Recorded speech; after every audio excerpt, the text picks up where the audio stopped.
Vaški pevci iz Šentruperta so pred nedavnim pripravili koncert v domačem kraju. Skupina je bila ustanovljena leta 2003 z namenom ohranjanja in obujanja ljudskega petja.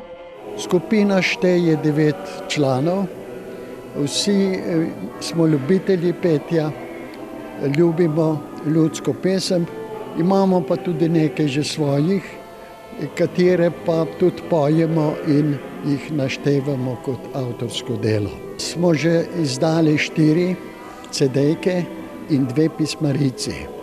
No, sedaj imamo pa v pripravi 5. pismarice s 25 pesmimi, ki jo bomo izdali, če se bo posrečilo še v letošnjem letu.